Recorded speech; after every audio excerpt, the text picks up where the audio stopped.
Every year on Thanksgiving, millions tune in to catch a glimpse of the Macy's parade. Giant balloons float above the streets of New York, and kids point out their favorite characters. But what you might not know is that it wasn't always so Snoopy, Charlie Brown, or Spider-Man heavy. Long ago, back in the 1920s, 30s, and 40s, the parade had some really strange and forgotten balloons that most people today have never seen. Some were odd animals, others were exaggerated humans, and still others almost looked scary. These balloons are from that lost part of Macy's parade history. Welcome back to Old School America. Let's go back in time and meet these bizarre, forgotten giants that once floated over Manhattan. But before we start, go ahead and hit that subscribe button. It costs you nothing, but it helps us keep making awesome videos for you to enjoy. The early years and the turkey balloon, 1932. Balloons first appeared in the parade in 1927. Before that, Macy's used live animals like elephants and camels, but giant balloons quickly became more exciting and safer. In 1932, one of the strangest balloons appeared. A turkey-shaped balloon, sometimes just called this thing. Imagine being 8 years old and seeing this thing coming towards you on the street. It looks so odd that a child might never want to celebrate Thanksgiving again. Back then, balloons were released at the end of the parade. People could capture them and get a reward from Macy's. This practice was dangerous and stopped in 1933. So this weird turkey balloon represents a time when the parade was still learning how to handle giant inflatables.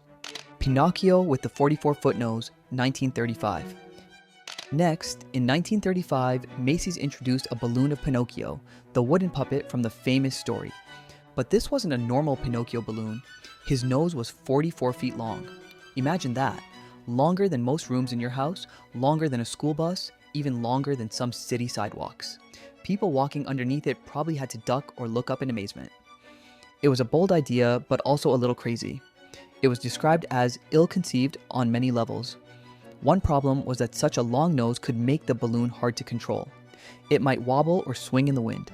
Balloon handlers had to be very careful or the nose could hit a building, a tree, or even a streetlight. Still, despite these challenges, the balloon was a hit. Crowds loved seeing Pinocchio with his huge nose floating over the streets of Manhattan. Children laughed and pointed, and adults were impressed by the creativity.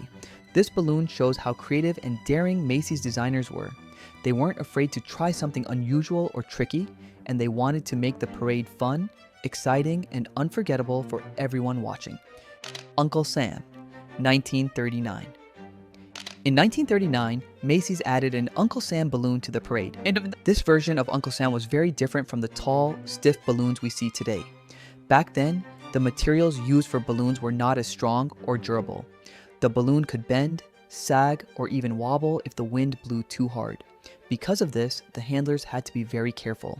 They held ropes tightly along the parade route and made sure the balloon did not touch buildings, trees, or streetlights. Uncle Sam's balloon flew for 3 years, from 1938 to 1940, before Macy's made a more durable, upright version that could withstand the wind and crowds. Even though Uncle Sam looks normal to us now, back then he was unusual and experimental. People watching the parade may have thought it looked a little funny or odd. This balloon shows how early parade designers had to be clever and creative. They were learning how to make huge balloons fly safely, and sometimes the results looked strange. But every odd balloon taught them something new and helped make future parades better. Eddie Cantor Balloon, 1940. Few living humans get their own parade balloons, but in 1940, Macy's honored Eddie Cantor, a famous Broadway and radio star with a balloon made in his image. This balloon wasn't perfect. It was described as misshapen and almost horrifying. Its face looked a little strange, and the proportions were a bit odd. People walking along the parade route might have tilted their heads, wondering if the balloon really resembled Cantor or if it had gone a little wrong in the making. It was certainly unusual to see a real person floating above the streets in a giant balloon. Most balloons before that were animals, cartoon characters, or storybook figures.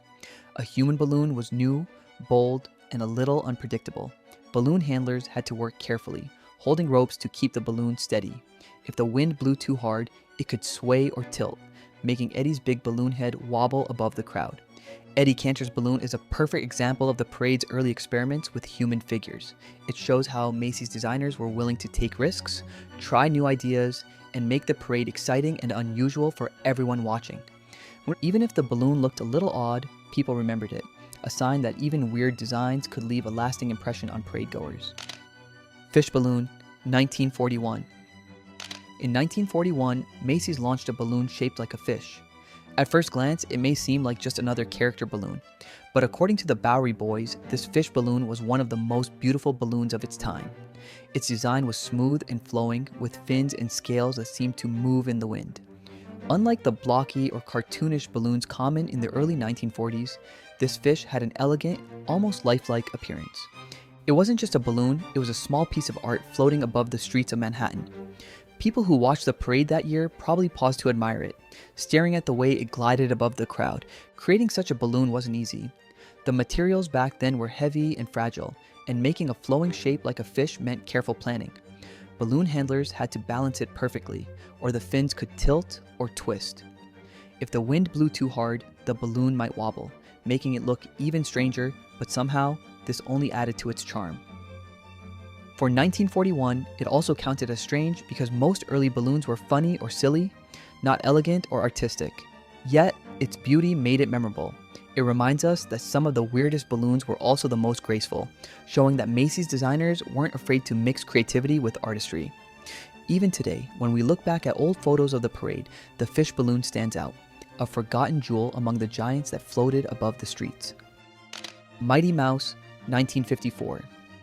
In 1954, Macy's featured Mighty Mouse, the tiny superhero mouse loved by children. What made this balloon unusual wasn't the character itself. Most kids knew and liked Mighty Mouse, but the pose. Bowery Boys say he looked like he was on steroids, flexing his little muscles in a funny, exaggerated way. His arms were outstretched, chest puffed out, and his tiny fists seemed ready to punch the air. Crowds couldn't help but laugh at this little superhero showing off his strength. Even adults smiled at the absurdity of a tiny mouse looking so powerful. This balloon shows that even in the 1950s, Macy's designers liked to combine humor with creativity. Balloons could be entertaining, memorable, and a little weird all at the same time. Mighty Mouse is a perfect example of how the parade didn't just show familiar characters, it made them larger than life and unforgettable. Rex the Dinosaur, 1993. Fast forward to 1993. Macy's introduced a dinosaur balloon named Rex. Rex was huge and impressive, towering above the crowd with a long tail and tiny arms, just like a real T-Rex, or at least as close as a balloon could get. Children cheered and adults pointed cameras, excited to see such a massive creature floating through the streets of Manhattan. But partway through the parade, something unexpected happened. Rex's head popped off. Instead of collapsing completely, the rest of the balloon continued to float along the parade route. People in the crowd were shocked and a little confused as a headless dinosaur glided down the street. TV cameras quickly cut away, but some viewers caught glimpses of the floating, headless beast. This incident shows that even modern balloons, with all the experience and materials available in the 1990s, could go wrong in unusual and hilarious ways. Balloon handlers had to act fast to control it, and the crowd couldn't stop talking about the bizarre spectacle. Rex the Dinosaur became one of the most memorable and talked about balloons in parade history, not because of perfect design, but because something truly unexpected happened. It's a reminder that sometimes the weirdest moments make the biggest impressions. Ask Jeeves, 2001. In 2001, Macy's featured a balloon of Ask Jeeves, the dot-com butler mascot from the early internet era. At first, it seemed odd to see a middle-aged butler floating above New York City. Most balloons are cartoon characters, animals, or superheroes, but a polite, suit-wearing butler. That was something completely different. People walking along the parade route couldn't help but giggle, point, or even scratch their heads in confusion. Some called the balloon sad because it celebrated a corporate mascot instead of a beloved cartoon. Yet, it's also a perfect example of Macy's willingness to experiment. Over the decades, parade designers have tried all kinds of strange and unusual characters, from artistic fish balloons to misshapen human figures. Ask Jeeves continued that tradition, proving that even a somewhat awkward or unusual choice could be memorable. Balloon handlers had to carefully control the ropes, making sure the butler floated gracefully over the streets. Despite the oddness, children and adults alike remembered it, talking about it long after the parade ended. Ask Jeeves reminds us that sometimes the weirdest and most unexpected balloons are the ones that stick in our memories, a lesson Macy's has learned and celebrated for decades. Harold the Fireman, 2007. Harold the Fireman has been a part of the Macy's parade for decades, making him one of the more unusual but familiar balloons. He first appeared back in 1958, but before he settled on his current fireman identity, he had several different looks. Over the years, he appeared as a clown in 1945, a baseball player in 1946, and even a police officer in 1947. Each version reflected the playful and experimental spirit of the parade, showing that Macy's designers were always willing to try something new. What makes Harold particularly strange and interesting is that his appearance changes over time, yet people still recognize him as the same balloon character. Watching Harold float down the streets year after year gives a sense of nostalgia, connecting generations of parade goers. His enduring presence reminds us that some balloons are not just fleeting creations, but long-standing traditions that grow with the parade itself. Jeff Koons Rabbit, 2007. Also in 2007, Macy's introduced a truly unusual balloon, a creation by pop artist Jeff Koons. Unlike most parade balloons, which are usually cartoon characters, animals, or superheroes, this one was based on a tabletop stainless steel bunny that Koons had originally designed as a piece of art. Macy's took that small sculpture and blew it up into a giant floating balloon, turning a museum piece into something that could soar above the streets of New York. It was strange and fascinating to see. People walking along the parade route probably stopped to stare. It didn't have a funny expression, a superhero pose, or a storybook connection. It was just a sleek, shiny bunny, enormous in size and floating gracefully above the crowd. Its reflective surface caught the sunlight, making it gleam like a metal sculpture drifting in the sky. Even museums would have a hard time displaying something so large, yet it floated effortlessly over Manhattan thanks to the careful work of balloon handlers. Jeff Koons' Rabbit reminds us that Macy's Parade is not just about fun and cartoons. Sometimes it's also about bold, creative art that surprises and delights. This balloon shows that the parade continues to evolve, blending tradition with innovation and proving that even modern balloons can be as weird, unusual, and memorable as the strange creations from the early years.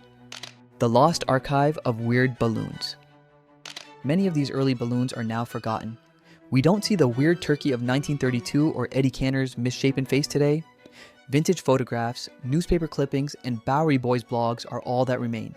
But these lost balloons are an important part of American cultural history. They remind us that parades weren't always safe, simple, or predictable, and that creativity often starts with a little weirdness. These balloons are the lost archive of Macy's parade history. Some funny, some artistic, some a little scary, but all memorable in their own way. Next time you watch the parade, imagine the floating turkey, the 44-foot nose of Pinocchio, or the headless Rex gliding down the street. That's the magic of weird, forgotten, and wonderful balloons. Even when they're gone, their stories still float in our imagination. Did we miss any? Tell us below in the comments. Don't forget to subscribe for more of these old school videos.